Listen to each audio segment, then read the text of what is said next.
दिया हुआ आपके पास में 25 microfarad capacitor, 0.10 Henry inductor, this is your inductor, this is your capacitor, and 25 ohm resistors are connected in a series. ये series connection है LCR का, and this is a series connection LCR connected in a series with the AC source of whose EMF is given by, जिसका EMF दिया है आपके पास में, and that EMF is E is equals to, this is a 310 sin 314t in volt, और volt में दिया है. What is the frequency?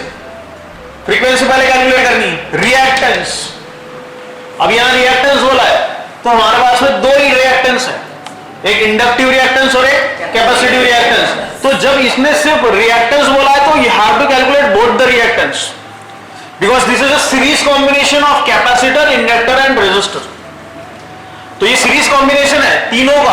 अब जब तीनों का सीरीज कॉम्बिनेशन है, इसका मतलब ये है कि जिस समय आपको अगर रिएक्टेंस पूछा गया है, तो अगर सिंगल इंडिविजुअल अगर मेंशन करता कि आपको इंडक्टिव रिएक्टेंस निकालना है, तो आप सिर्फ और सिर्फ इंडक्टिव रिएक्टेंस निकालते हैं.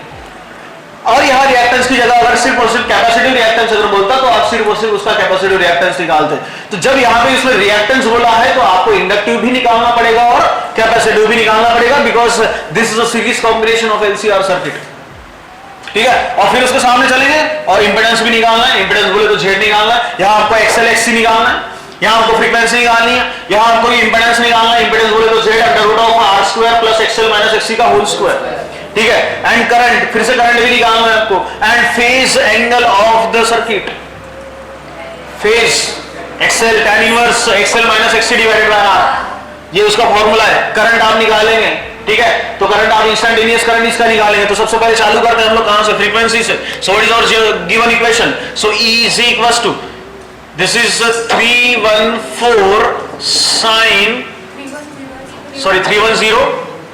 310 sin 314t. ठीक है, ये वोल्ट में है. What is the general equation? So E is equals to E naught sin omega t. Comparison देख ले, E naught का वैल्यू बोल क्या 310 वोल्ट है. अभी E naught कंपैरिजन दोनों का इक्वेशन का कर लेना हम जनरल इक्वेशन के साथ में.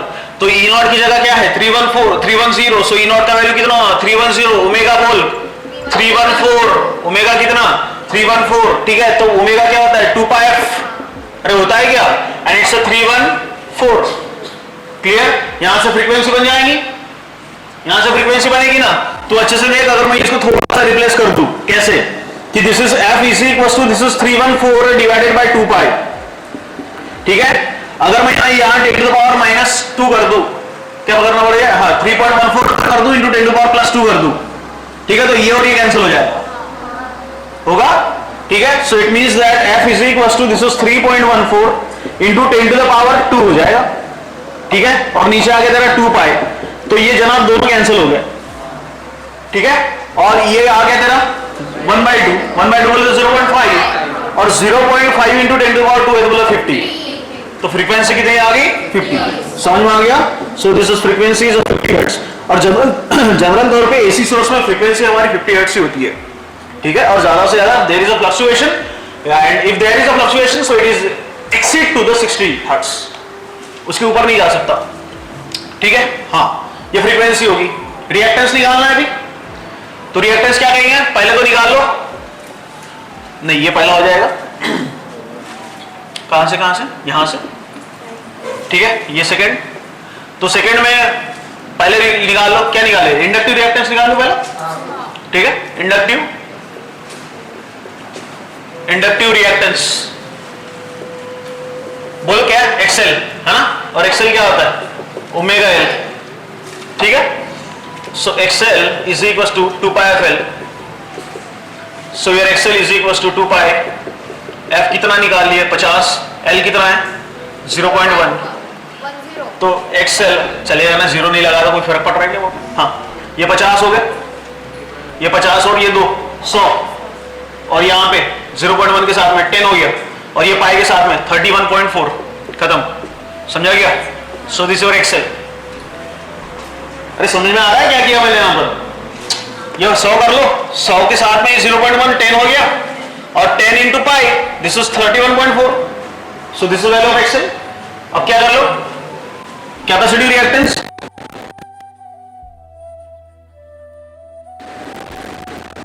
Capacitive reactance XC and what is XC? 1 upon omega C. So your XC is equals to 1 upon omega C. So XC is equals to 1 upon 2 pi FL, 2 pi FC. कहानी वही कर लो यहीं पर, यहाँ 25 microfarad है ना. सो XC यहाँ पे फिर से कैलकुलेशन देख लो, यहाँ पे ज्यादा कैलकुलेट करने की जरूरत, यहाँ पर भी कैलकुलेशन करने की जरूरत नहीं है अगर आपके पास में अच्छा सा दिमाग सा है तो, है ना. सो यहाँ से फिर से 2 pi into 50 into 25 into 10 to power minus 6, ठीक है. तो इसको 0.25 कर दो और 0.20, अरे सिंपल सी बात है ना, ये जिसको 0.25 कर दो तो ये 10 टू पावर माइनस 4 हो जाएगा और यहाँ पे 50 और ये पाई, ठीक है, और ये 100 31.4 और यहाँ से 0.25 कर दो, 0.25 बोले तो 1/4 होगा क्या, ठीक है. तो देख यहाँ XC, देख मैं डायरेक्ट इक्वेशन लिख रहा हूँ, 10 to power minus 6 10 to power minus 4 ऊपर चले जाएगा, ठीक है. तो 10 टू पावर माइनस 4 प्लस 4 हो जाएगा. तो यहाँ आ गया 4 into 10 to the power 4 divided by 31.4. देख अच्छे से, ठीक है. कई लोग सोच रहे होंगे कहां से आए हैं. हाँ जी, फाइनल XC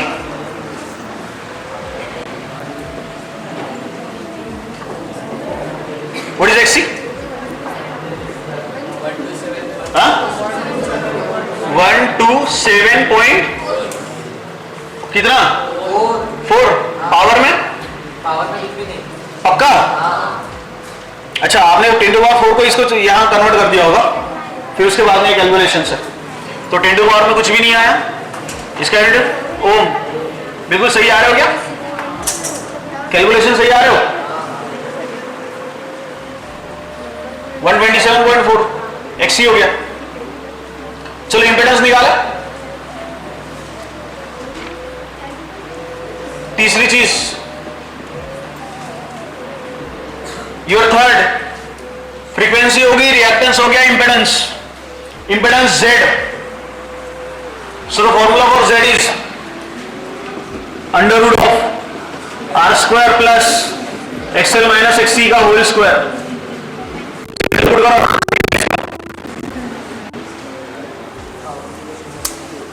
क्या हो गया, गलत है?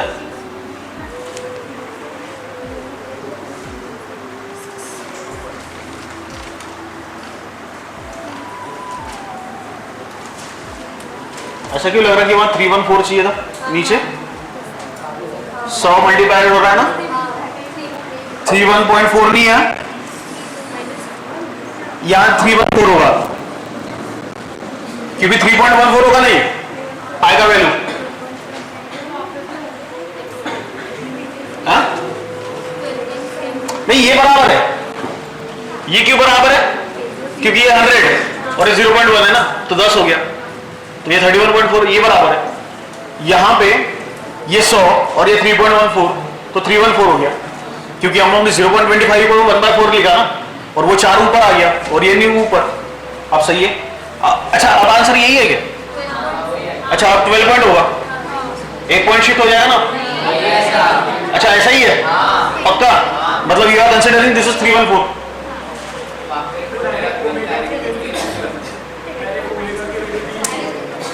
कहां पे? अच्छा, हाँ हाँ, okay.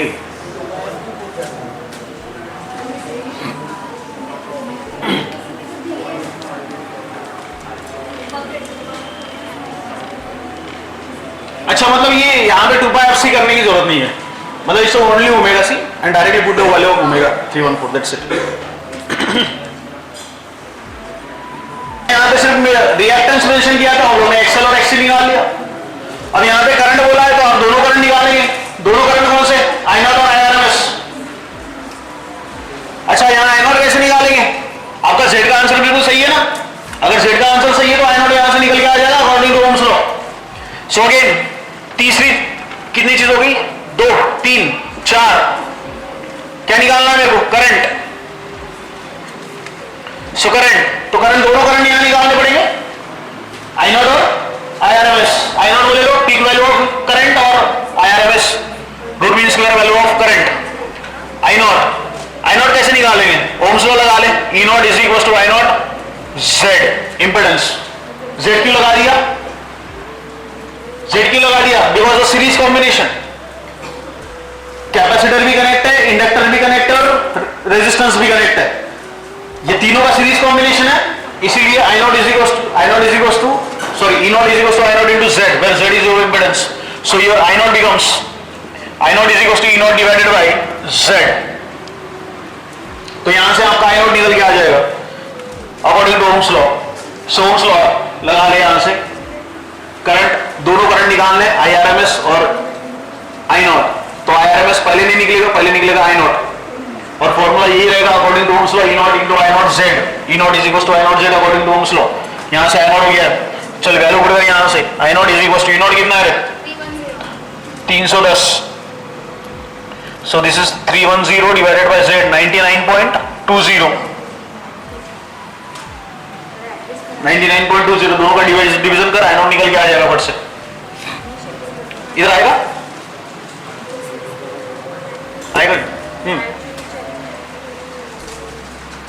So what is value of I naught?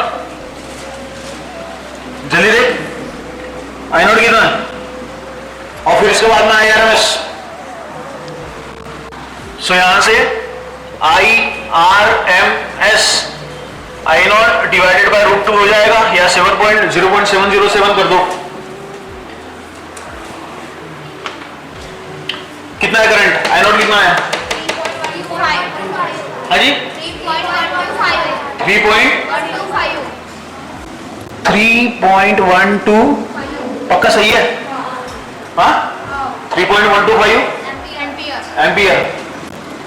So this is your answer. अब कैलकुलेट IRMS में इसमें क्या कर लो, इसको 0.707 से मल्टीप्लाई कर लो, है ना, वही बेटर रहेगा। यहां से फॉर्मूला तो ये है I naught डिवाइडेड बाय √2। तो IRMS कैसे हो जाएगा? कितना है IRMS? So again IRMS I naught multiply 0.707 बोले कितना है? फेज भी निकालना है बाद में, हाँ फेज एंगल।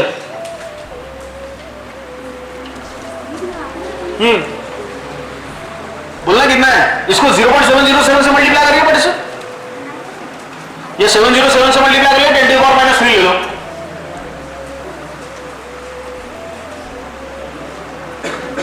से मल्टीप्लाई कर लो, 10 to the power minus 3 ले लो। कितना आया करंट? कितना आया? शांत 2.210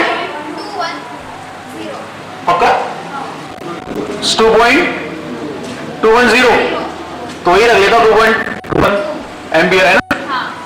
चलिए तो आरएमएस हो गया, मतलब करंट भी आपके हो गए। अच्छा यहां से इक्वेशन भी बना सकते हो तुम लोग करंट की, है ना। अगर मैं इक्वेशन बनाऊं, इक्वेशन फॉर करंट इधर ले लेता हूं अभी, ठीक है, इधर ले लो। अब वहां से इधर आ जाओ, अब मेरे को क्या लेना है, मैं यहां से इधर, मेरे पास में आरएमएस भी है, आई नॉट भी है, तो मैं करंट की इक्वेशन यहां से बना सकता हूं। So what is equation for current? I is equal to I naught sine omega t. बस इतना ही रख दो। इतना ही क्यों रखो? क्योंकि यहां सीरीज कॉम्बिनेशन है तीनों का, ठीक है। तो आप यहां से इसको प्लस माइनस π/2 कर सकते हो। बोल समझा क्या? नहीं समझा? प्लस π/2 कब होगा? जब कैपेसिटर से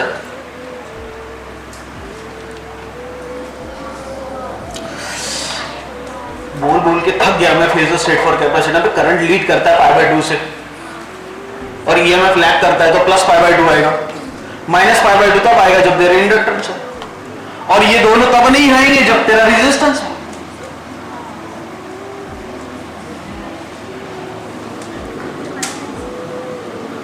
सो I is equal to I naught. I naught कितना है? 3.125 साइन ओमेगा टी। ओमेगा कितना है? 314। ओमेगा कितना है? 314 t plus minus pi by 2. This is the equation for current. ये इक्वेशन किसके लिए होगी? करंट के लिए. चलिए करंट का इक्वेशन हो गया, करंट का पूरा कंसेप्ट कंप्लीट हो गया. करंट का मैंने आई नॉट भी निकाल लिया, करंट का मैंने आरएमएस भी निकाल लिया और करंट की इक्वेशन भी बना ली. अरे क्लियर है? हाँ, अब क्या निकालना बाकी है? Phase angle. So what is the formula for phase angle? Number 3 complete हो गया, 4 कंप्लीट हो गया, number 5 phase angle. Phase angle tan inverse phi निकालना है. So phi is equal to tan inverse XL minus XC divided by R. XL minus XC divided by R. Now take XL minus XC divided by R कितना हो रहा है? So phi is equals to tan inverse. बोल इसे bracket के अंदर का calculation बोल. ब्रैकेट के अंदर का calculation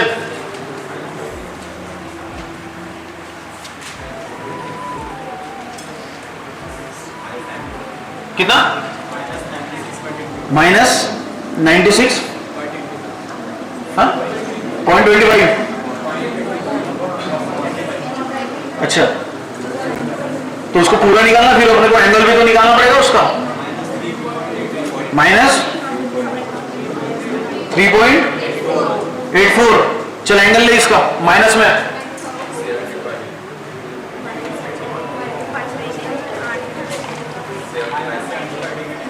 minus 75 degree. So phi is equal to minus 75 degree 24 minute. अच्छा यहाँ माइनस आया रे, इक्वेशन में माइनस आया, मतलब करंट क्या करेगा? लैग. कितने से लैग कर रहा है? 75 डिग्री से. तो हम लोग लिख सकते हैं यहां पे negative. Negative sign indicate that. क्या नेगेटिव साइन इंडिकेट करेगा? The current is lag by 75 degree 24 minute. Negative sign indicate that current is lag by 75 degree 24 minute. This is your entire numerical. So ये minus sign आया यहाँ पे. Minus sign मतलब क्या होगा? Current lag कर रहेगा. कितने से लैग कर रहा है? 75 डिग्री 24 मिनट्स. और यहाँ फेज एंगल. सो ये आपका ये कंप्लीट न्यूमेरिकल हो गया. This is 4 mark question.